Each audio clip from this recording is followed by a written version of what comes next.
Assalamualaikum warahmatullahi wabarakatuh. Wassalatu wassalamu ala asrafil anbiya wal mursalin Sayyidina Muhammadin wa ala alihi wa sahbihi ajma'in. Para sahabat ikhwan fillah, jumpa lagi dengan Hasan Madura, masih dalam channel yang sama.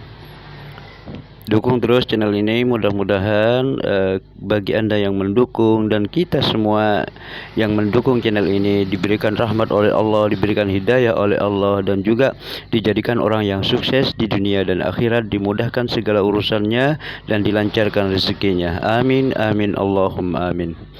Nah, para sahabat ikhwan fillah, di sini ada video tentang bagaimana seorang perempuan ini masuk Islam. Yuk kita saksikan bersama-sama alur ceritanya. Selamat menyaksikan. Mudah-mudahan ini bermanfaat. Nama saya sebelum hijrah Teresa Testa Rosa, dan nama saya sesudah hijrah itu adalah Khadijah. Kegiatan saya dengan keluarga sebelum saya hijrah itu papa buka usaha, dan kalau kegiatan di gereja papa sama mama jarang ke gereja kan karena sibuk, dan kalau mungkin saya dan adik-adik saya bisa dibilang aktif di gereja. Agama sebelum yang dianut itu Kristen Protestan, dan kalau dibilang seberapa aktif pada saat itu bisa dibilang aktif, cuman tidak terlalu aktif dengan. Setelah itu kenapa akhirnya saya memilih Islam?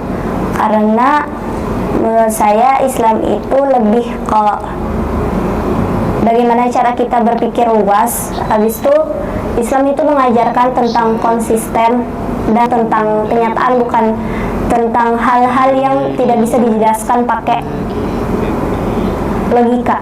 Contohnya seperti teori ketuhanan. Dan apa yang membuat puas secara akal logika di dalam Islam?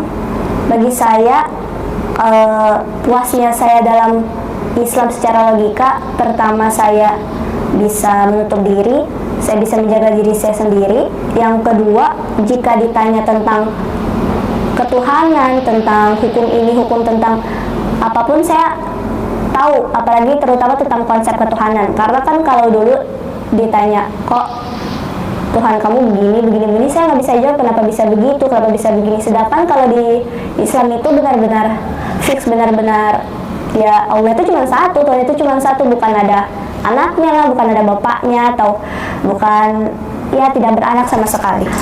Awalnya saya masuk Islam itu dari mama.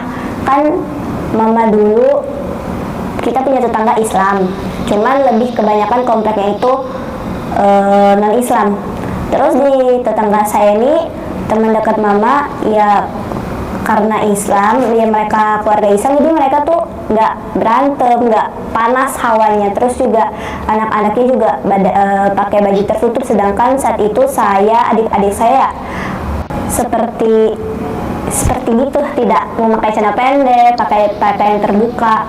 Akhirnya mama saya bilang ke saya ingin masuk Islam. Posisi saya baru masuk SMP kelas 9. Terus ya udah kan, saya bilang oh ya udah kalau gitu masuk aja, yang penting saya nggak masuk, papa saya nggak masuk. Terus tapi mama belum bilang ke papa, mama ngajak adik-adik mau. Akhirnya mereka ya menjalankan hukum Islam, cuma belum syahadat sama sekali. Awal-awal, lama-kelamaan saya lihat mama, saya tertarik, tiba-tiba tuh punya keinginan pengen masuk Islam, cuman saya masih ragu. Jadi itu masih kelas 9, akhirnya saya punya teman anak pendeta. Saya cerita ke anak pendeta ini, terus anak pendeta ini bilang, itu bisikan setan, itu kamu nggak usah ke sana, nggak usah. Saya salah cerita orang. Jadi ya udah, akhirnya saya mikirnya ya mungkin setan kali, ya udahlah nggak usah masuk Islam. Nah, akhirnya beranjak SMA kelas 1, habis itu papa akhirnya tahu mau masuk Islam, tapi belum syahadat, udah pakai jilbab gini gitu semuanya. Akhirnya papa kan marah, sekaligus papa kan pendebat, kalau pendebat Kristen sama Islam. Jadi kayak papa tuh nggak suka Islam sama sekali. Kalau misalkan ada orang Islam tuh ya begitu. Terus kalau pokoknya memilih tempat yang nggak ada Islamnya. Jadi benar-benar udah jauh-jauh lah dari Islam, nggak mau ikut-ikutan. Dan akhirnya mau nggak mau mama ngomong, terus terjadi namanya juga pertengkaran hebat. Setelah itu akhirnya papa nerima, cuman papa masih nggak suka sama Islam. Setelah itu papa sering berdebat sama mama karena mama kan nggak tahu apa-apa, jadi mama tuh nggak bisa ngejawab semuanya.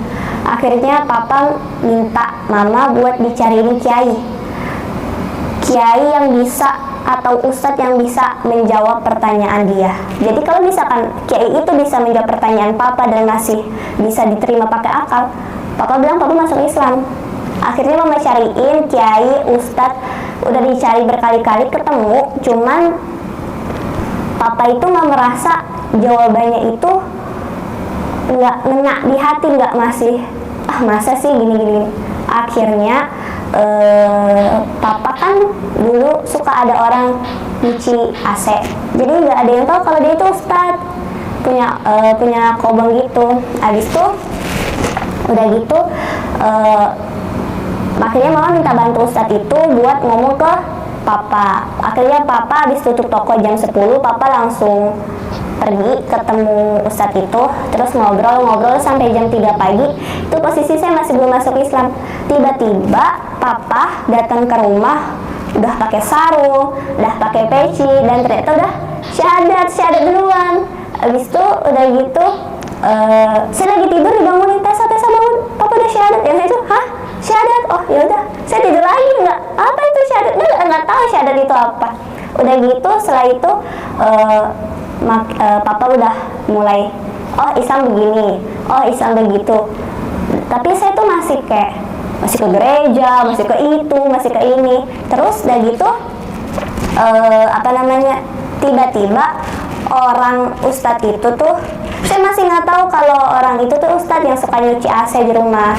Sampai akhirnya kata mama, ada ustadz mau datang, mau ngajarin Eli Feldi ada saya kan 3, Eli, Feldi sama Theo, mau diajarin ngaji. Ya udah tuh ngajarin ngaji. Jadi setiap ngajarin ngaji saya tuh nggak pernah keluar kamar. Jadi ustadz ini nggak tahu kalau mama tuh punya anak pertama saya kan. Saya nggak pernah nunjukin muka saya, suara saya pokoknya diam di dalam kamar. Nah terus udah gitu suatu hari saya habis pulang sekolah, saya lagi tiduran, saya langsung dikasih jilbab, habis itu dipaksa pakai jilbab, habis itu pakai celana panjang, disuruh ngaji. Otomatis kan saya nggak mau kan, saya nggak mau, cuman kata mama coba aja dulu, dicobalah pokoknya dicoba. Saya juga nggak mau, akhirnya ya ngaji sih, cuma sambil nangis karena kan nggak mau. Pakai jilbab juga sengaja jilbab rambutnya dikeluarin biar ustadznya lihat. Udah gitu selesai gitu baru ngaji, keesokannya ngaji lagi sampai males pulang sekolah tuh, tapi tetap ngaji. Cuman kalau ngaji sama ustadznya kayak diselingin, perempuan tuh harus begini, Islam tuh begini, laki-laki tuh begini, sholat tuh begini. Cuman saya cuma oh ya udah. Terus sampai suatu malam papa datang abis ngaji dari pondoknya ustadz ini. Terus papa bilang, ada loh sholat tengah malam, katanya kalau sholat tengah malam didengar sama Allah. Terus saya langsung, hah? Emang ada tengah malam ibadah? Emang ada? Saya nggak tahu kan. Abis itu terus kata saya cuma dengar sambil main HP, buka YouTube, cuma sambil dengar, ya katanya namanya sholat tahajud gitu, gini. Terus saya kan mulai kayak, emang iya ya, coba. Akhirnya saya ngambil wudhu, itu juga wudhunya nggak, ya namanya juga wudhu nggak tahu orang wudhu, jadi asal basah, juga nggak dari kepala dulu, nggak dari mulut, langsung kaki, langsung itu tangan semuanya. Baru miring pernah makan di kamar mama, baru sholat. Itu pun sholat juga ya seapal saya sholat, cuman minta, ya Allah kalau misalkan Kristen itu gak benar, tunjukin kalau Islam itu benar, maka saya akan masuk Islam. Selesai itu tetap ngaji seperti biasa, nggak ada apa-apa. Cuman waktu itu posisi malam-malam mama lupa kan biasa mama habis ngaji ditaruh di dalam kamar. Waktu itu ditaruh di atas speaker. Terus saya keluar kamar, ngelirik Al-Quran, penasaran kan dalamnya apa, akhirnya saya baca malam itu di surah Al-Baqarah, dan semua pertanyaan saya tentang ketuhanan, tentang ini, tentang Yahudi, tentang semua agama-agama, bahkan semua pertanyaannya saya, kok di Kristen ada perjanjian, kok di Kristen ada begini, ada begitu, kok ini dilarang, kok ini dibolehin, itu semua udah kejawab di surah Al-Baqarah. Cuman karena saya masih gengsi gitu kan, jadi saya nggak mau bilang, jadi saya taruh lagi, terus saya tidur. Terus beberapa hari kemudian papa bilang lagi, ada loh sholat subuh. Ya udah, saya ngerjain aja sholat subuh sama sholat tahajud, cuman posisinya saya nggak tahu sholatnya kayak gimana, wudunya kayak gimana. Akhirnya saya berniat buat belajar sholat. Saya belajar sholat, waktu itu saya kena sita sama mama kan, jadi HP adik saya nggak disita, jadi saya pakai HP adik saya buat lihat YouTube. Tapi saya lupa hapus historinya, jadi ketahuan tuh kalau saya nyari bagaimana cara sholat, bagaimana cara berwudu, ketahuan sama mereka. Cuma ya namanya juga diem-diem gengsi, jadi nggak ada yang ngomong. Terus lama-kelamaan saya setiap keluar, kalau malam keluar, kan nggak pernah main sama temen ya, nggak keluar malam kayak yang lain, cuman kalau main keluar sama mama doang. Mulai pakai baju, ya awal-awal dari baju tidur yang mulai ketutup pakai kardigan, habis pakai kardigan pakai kaos kaki, habis pakai kaos kaki akhirnya nyoba-nyoba pakai kerudung. Habis itu sempat saya pakai kerudung, saya diketawain, ya namanya juga adik sendiri kan, jelek, gak usah pakai. Akhirnya saya lepas lagi kerudungnya, gak usah pakai, jelek begitu kan, namanya juga masih mikirin penampilan. Akhirnya kata mama, pakai, cantik kok gini-gini. Ya udahlah, saya pakai keluar. Dulu ya masih dibilang masih punya pacar, ya masih. Jadi kalau misalkan keluar, ya keluar jalan, dia saya pakai kerudung. Dia saya pakai kerudung, dia tahu saya Kristen, dia juga tahu kalau saya pengen masuk Islam. Saya juga udah bilang kan, cuman ya dia nggak melarang, cuman kayak, oh ya udahlah kalau gitu nggak apa-apa. Ya, jadi keluar saya pakai kerudung, pakai kardigan, jilbab pendek. Akhirnya waktu itu mama bilang, mama pengen nyariin saya pondok. Saya kan nggak tahu kalau misalkan masuk Islam itu harus syahadat ya. Akhirnya nyari pondok, ada satu pondok yang datang ke Serang waktu itu saya. Terus ditolak karena saya mualaf. Dan juga belum bisa baca Al-Quran gini, jadi ditolak. Udah gitu akhirnya ketemu Anaba di website kan. Datang nih, awalnya nggak ketemu Ustaz Ababan, pertemuan kedua baru ketemu, ngobrol kan sama Ustaz Ababan, ketawa ke TV, kita bercanda, bisu ngobrol serius. Tiba-tiba mau bilang, ayo kita ke atas, ngapain? Syahadat. Apa itu syahadat? Ya udah datang ke sini, syahadat, ngucapin kalimat syahadat. Kayak udah gitu kan orang-orang pada nangis ya, saya tuh kayak merasa kayak, kok saya nggak nangis ngucapin kalimat syahadat, kayak nggak ada perasaan apa-apa. Sebelum ngucap saya ada sempat ragu, kayak kira-kira bener gak ya, terus nanti apa kata orang, kayak kok gini kok gitu, kayak masih bener-bener bagi saya ini merupakan kayak perubahan dalam hidup saya drastis. Jadi tuh saya masih kayak, ini bener gak sih langkah yang bener. Akhirnya ya udah, saya mengucapkan kalimat syahadat di sini, diberi nama Ustaz Ababan Khadijah. Habis itu seminggu kemudian saya mondok di sini. Itu masih kelas 1 SMA, masih semester awal, baru 6 bulan. Habis itu baru deh Ustaz daftarin saya di sekolah lain di sini. Tuh. Satu fase dimana saya merasa kalau Islam itu benar, meskipun waktu itu posisi saya masih dipaksa-paksa, cuman pasrah, oh ya udahlah bener juga ini.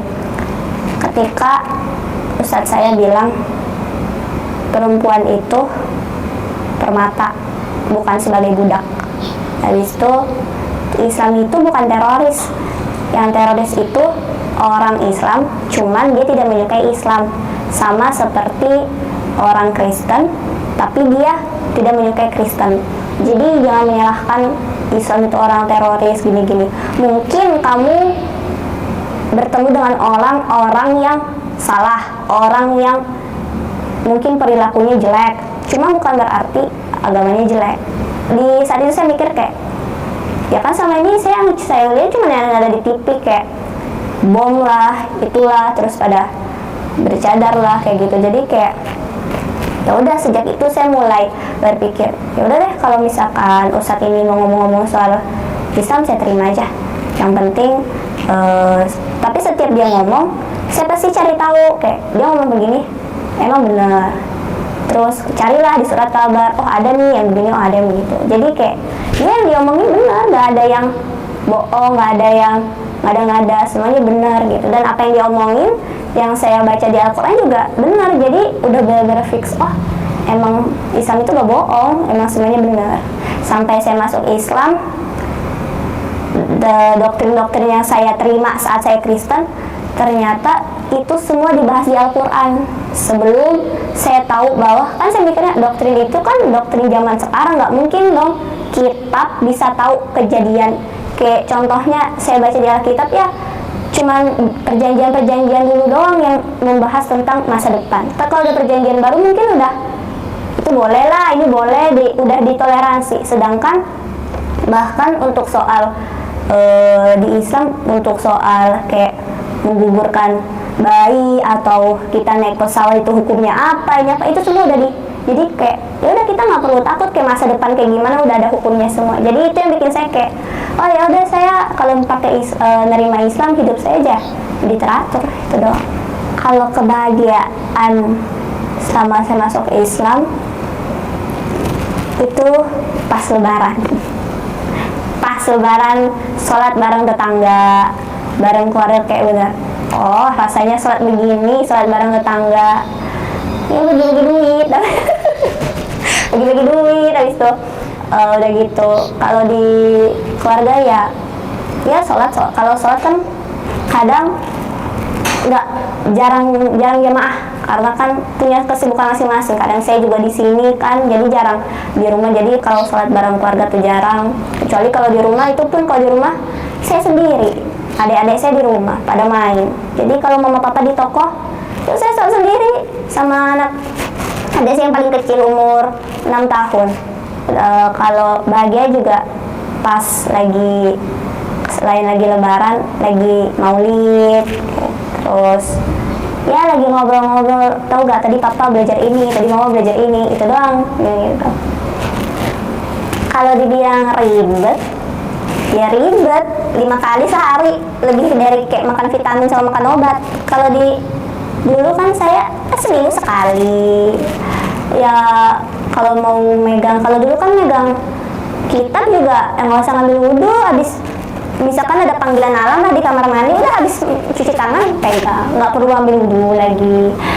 Malamnya ke diskotik, besoknya ke gereja tobat, terus malam Seninnya habis ke gereja ke diskotik lagi. Jadi kayak gampang lah bisa dibilang. Kalau di luar Islam mungkin ada ya, banyak orang bilang gampang.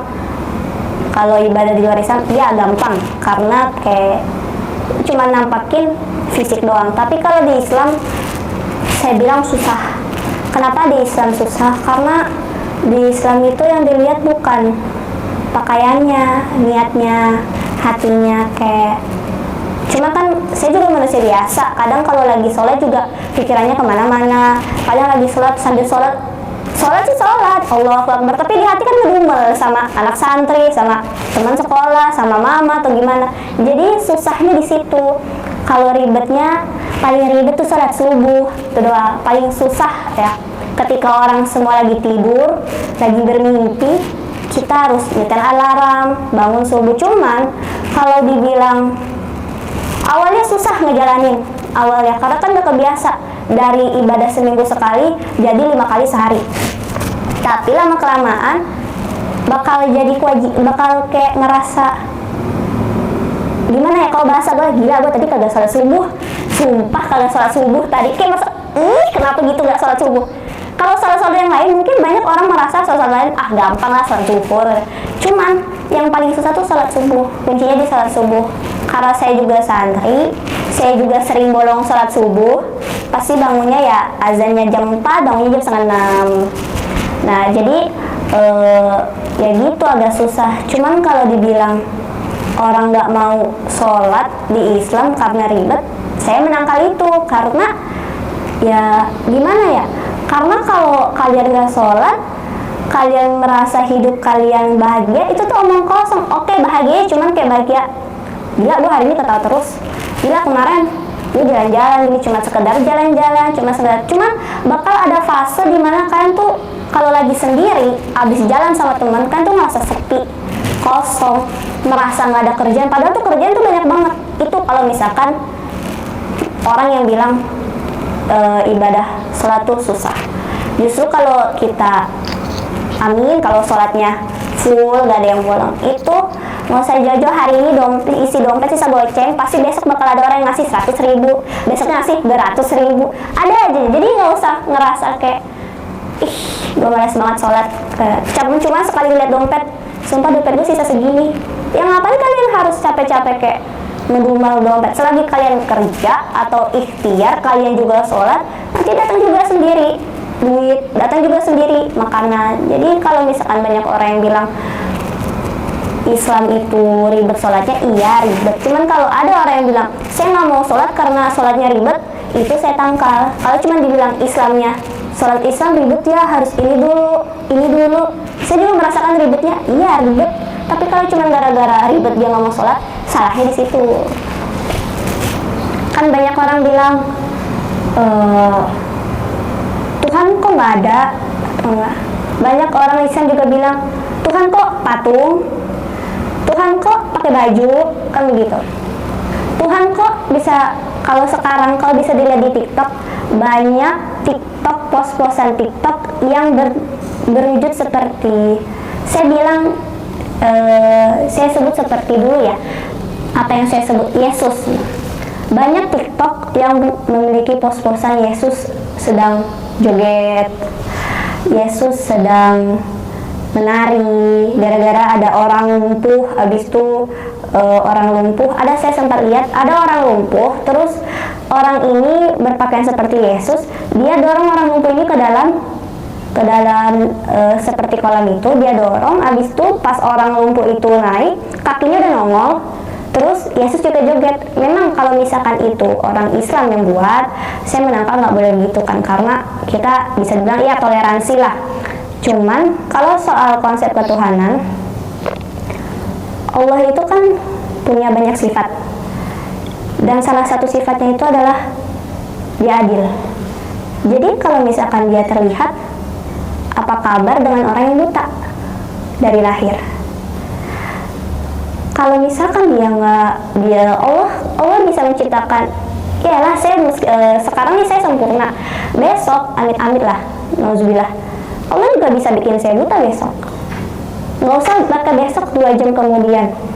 Bahkan orang yang memang benar-benar seorang wanita hamil, di USG-nya bagus, dia anaknya pokoknya anaknya di dalam kandungan bagus, benar-benar kayak pokoknya perfect deh, dia bisa keluar dengan satu kecacatan, padahal di USG itu sama sekali nggak terdeteksi cacatnya. Nah, terus kalau misalkan dibilang Allah di Islam itu nggak ada, saya menyangkal, karena kalau bisa begitu, kenapa Allah menciptakan orang buta?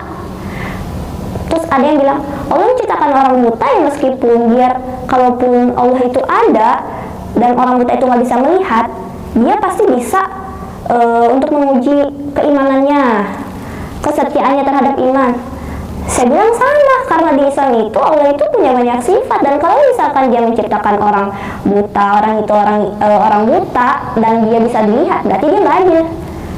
Dan juga kalau dibilang Allah itu kan satu, kalau dibilang ada Allah banyak, kok Allah Tuhannya Islam kok aneh sih? Masa soal sholat banyak, kalau teman-teman saya dulu ya, yang dulu masih komunikasi, cuman sekarang udah nggak lagi, banyak bilang kan dia tes kok Tuhan lu kok kayak gitu sih, kayak gimana, kayak iya kayak gitu deh, pokoknya nggak kelihatan mujizatnya apa sih?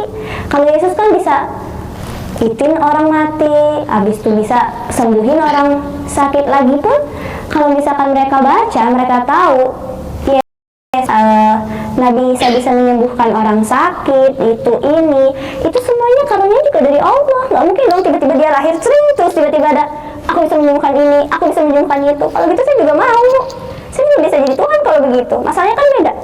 Masalahnya Allah itu kan dia tahu segalanya. Bahkan banyak orang bilang begini, gue nggak masuk Islam gue jadi orang kaya, gue nggak masuk Islam gue bahagia, gue tiap hari ketawa, punya keluarga yang happy. Banyak orang terutama anak-anak muda di luar sana membanding-bandingkan hidup keluarganya dengan hidup keluarga orang lain dan lalu mengatasnamakan agama. Nah misalkan kayak contoh, gue di Islam keluarga gue berantakan, gue masuk Kristen gue nggak merasa sedih setiap keluarga gue berantem, gue justru merasa tenang. Ya gini ya, saya tegaskan Allah itu cuma satu, dia itu menyayangi semua makhluk hidupnya, tapi nggak semua makhluk hidupnya dikasih rahmat, itu doang. Jadi kalau misalkan dibilang Allah, gue merasa bahagia, ya Allah tuh sayang sama lu, cuman lu tuh harus tahu konsepnya tuh ada di mana. Kalau lu cuma bilang gue bahagia karena gue di luar Islam gini-gini, ya lu salah. Terus ada yang bilang dia masuk Islam, lo hidupnya jadi miskin, melar, kodenya gini-gini.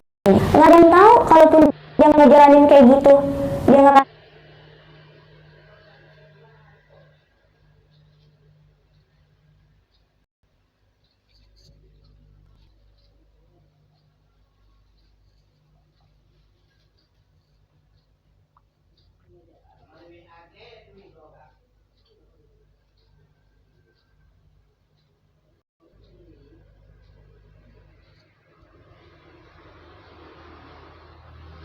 dia ngerasa bahagia biasa aja. Justru dia nih orang yang bertanya ini, dia hidupnya happy tapi dia tetap merasa hampa. Siapa yang paling merasa rugi? Dia yang merasa hampa. Dia mah meskipun dia diterjal sama kapal juga dia merasa bahagia, berarti dia hidupnya bahagia. Kalaupun percuma kalau kalian punya harta, nggak usah jauh. Kalian punya harta, kalian punya teman, punya banyak aktivitas, tapi meskipun kalian merasa sendiri di tengah-tengah keramaian, berarti hidup kalian tuh ada yang kurang. Jadi jangan kayak merasa kok gua setiap gua masuk Islam gua begini. Saya pernah menghadapi satu orang, dia ini Kristen, dia Islam, cuman dia ini merasa tidak disayang sama orang tuanya karena orang tuanya sibuk. Jadi karena orang tuanya sibuk, banyak orang yang masuk dia, ya udah lu masuk Kristen aja, di Kristen ya lu bisa dapet teman-teman kayak gitu kan, teman-teman. Sebenarnya Islam kan dibilang teman Islam juga banyak, kenapa harus pakai ke agama? Masalah di situ banyak orang menghasut. Jadi kita harus kuatin akidah, kita harus kuatin tauhid. Terus kalau soal ketuhanan itu juga kenapa nggak kelihat? Tadi udah saya bahas ya. Terus kok nggak adil sih? Katanya di Islam itu tentram. Kata di Islam mengajarkan kekayaan. Jadi Islam itu orang Islam nggak boleh miskin. Tapi masih aja ada penduduk Indonesia yang miskin. Itu biasa saya waktu itu pernah dengar ada orang besar ngomong kayak gitu.